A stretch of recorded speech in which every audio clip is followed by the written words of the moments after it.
We got online right now another very special guest, Amy Kremer. She's the chairwoman of Women for America First, and they are starting a new bus tour starting on March 14th, coast to coast from San Francisco to Miami, the Boot Pelosi bus tour.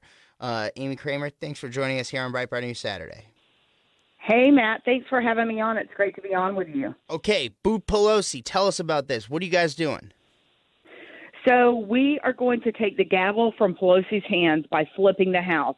We are starting in San Francisco, her hometown, and going coast to coast, 9,593 miles, all the way down to South Florida. We're focused on those competitive congressional districts that President Trump won the district, and now they're held by vulnerable Democrats, as well as a handful of other competitive House races and several Senate races.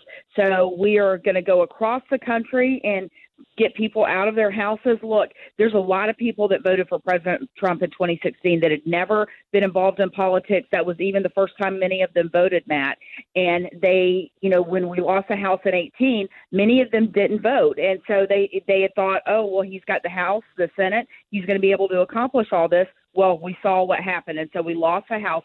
So now the time is come for people to get off their couches, get out and meet other Trump supporters, and let's get engaged and make sure that we take that House and take the gavel out of Pelosi's hands. It's so important. It's just as important as a presidential race this year. Mm-hmm. So there's a few statistics that I think are important in this whole thing. So first off, for Republicans to retake the House majority, they need to flip a net 18 seats in the midterm elections, or in the 2020 elections. They need to take a net 18 seats away from the Democrats. There are 30 districts right now that are represented by Democrats that are districts that President Trump won against Hillary Clinton in 2016.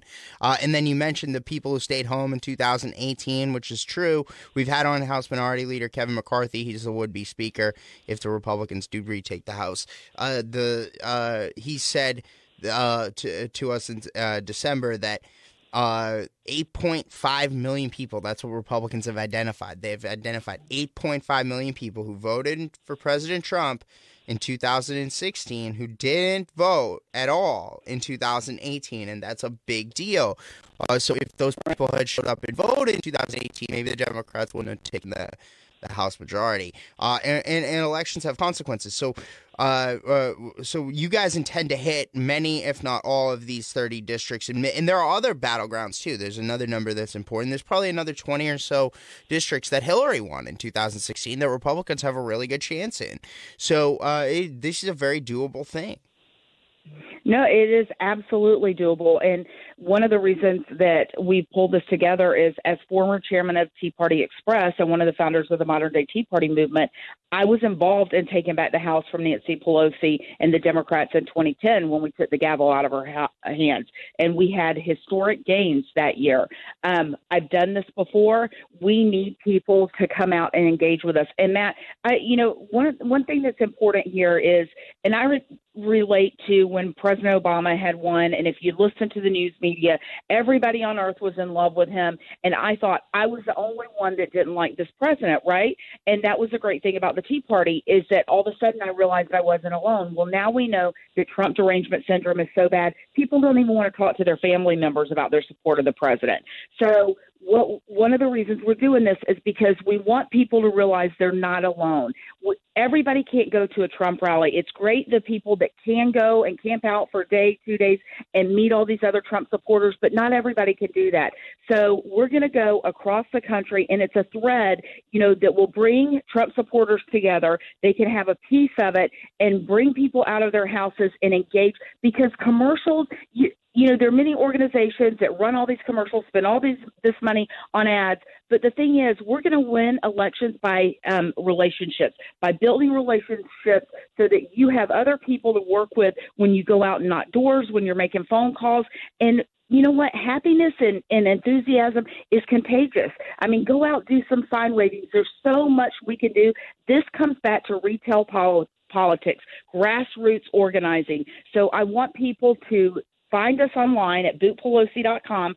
See if we're coming to your city. If we're not, come join us wherever we are, and let's take back the House. We have to make sure Nancy Pelosi never has the opportunity to do what she did on Tuesday night. She never has that opportunity again. It's just unacceptable. Everybody likes to talk about how historic the times we live in are, and they are. We have a president who's never held the office before he was elected to the presidency, which has never happened before, where somebody in the history of the country, where somebody was elected president who had not previously been in any elected office or served in the military, and so this is a historic. It's also he's also the third president to have been impeached, but the first time ever in the history of the country where impeachment was purely partisan, in that only Democrats supported the articles of impeachment in the House, and yes, in the Senate, supposed Republican Mitt Romney backed them, but whatever, he's a loser, and he did it for personal reasons. He a shallow little man. But the point is that the whole thing was partisan, so it's the first time in the history of the country that impeachment was partisan. If Pelosi goes down in the 2020 congressional election, it'd also be historic in that she'd be the first time in the history of the country that a Speaker of the House has lost the majority twice. And in the behavior that led up to her 2010 loss, you mentioned that one, and I know you were intricately involved in this, in the Tea Party movement there in 2009, 2010, and that was where I got my start in politics. Is covering that stuff. I started in 2010 as a young reporter just out of college, and the behavior of Pelosi that led up to that, and I think that's important. I'm glad you mentioned the 2010 elections because I think that sets a lot of the precedent for this. Pelosi had just rammed through Obamacare. She had shown disdain for the public, for people who disagreed with her. She was engaging in this type of behavior that was just a contempt for middle America, for the average person out there, and that cost the Democrats dearly.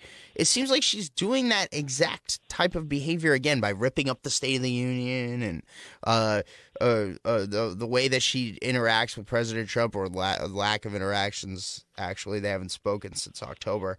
But tell us about that, because I think that's important. Well, yeah. I mean, look, this woman, she is an elitist, bi-coastal elitist that thinks that she knows what's best for the American people, and do as I say, not as I do. And we will never forget back in 2009, 2010, we have to pass it to know what's in it. I mean, really, when I think about it, it makes me sick that she's even in that chair again, because she should have never had the opportunity to be Speaker of the House again. But here she is now, taking that, just the disrespect, the disdain, the contempt, her abhorrent behavior of ripping up that State of the Union. I couldn't believe it when I saw it. And we had announced this to her before she even did that, because I think this is the most important thing that we can be engaged in this cycle. So we had announced it before. And then when she did that the other night, I mean, the president had stood up there. He gave a great speech, which should have brought Americans together. They had an opportunity, after that speech, to work together and to get, stuff done, infrastructure, maybe lowering drug prices, those sort of things. And she just made that divide even bigger. She has no consideration whatsoever for the American people, no respect whatsoever for the seat that she's in in California, but the chamber, as Speaker of the House, she represents a chamber. She's presiding over a chamber that represents all Americans, and she has no respect for us. She thinks she knows what's best, and her leadership, or lack of leadership, is really what we should say. Lack of leadership is hurting the American people, and I think we've seen it, that Americans want Congress to work for us again. Look, we're not all going to agree on everything, but there are certainly things that they can do to work together, and we need to put these resistors and obstructionists out to pasture and bring in people that will work for the American people. Yeah, so I get the website up here. The website is boopelosi.com.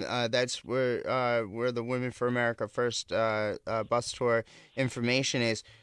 You guys are going to be doing 9,593 miles from San Francisco all the way to Miami, all around the country, every corner of the country. You guys are going to hit all these different districts. Again, it starts in San Francisco, Sacramento, Modesto, California, all sorts of other stops in California, Vegas, Provo, Utah, Flagstaff, Arizona, Kansas City, Des Moines. I mean, you guys are going everywhere, all across the country. This is remarkable. Tell us again, where people can go to get more information about this upcoming bus tour, how they can get involved if they so choose. Yes, bootpelosi.com. The cities are there. We'll have the exact times and locations in the coming weeks, and you can follow me on Twitter, amykremer.com.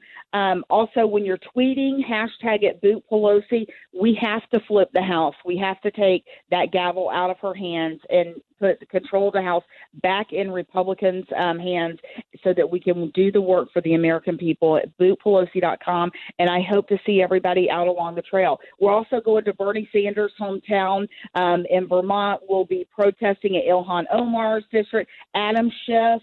And we'll be in Provo, Utah, too. I mean, Romney's going to hear from us, and that's one of the competitive races to Utah 4, I think it is. So yeah, we've had Burgess Owens on multiple times. He's a fantastic guy. So yep, very, very exciting there. Yeah, so certainly we're in a place close to you. I know we're not hitting, the Texas. I've heard from a lot of people, but we'll get there. But we have to take back the House. This is our number one priority. So join us at bootpelosi.com and on our Facebook page at Women for America First. And with all of us working together, I know we can do it, Matt. We did it in 2010. We can do it again in 2020. Yep, nope, I couldn't agree more. Amy Kremer, Chairwoman of Women for America, Women for America First. Really want to thank you for joining us here on Breitbart News Saturday. Thanks for having me.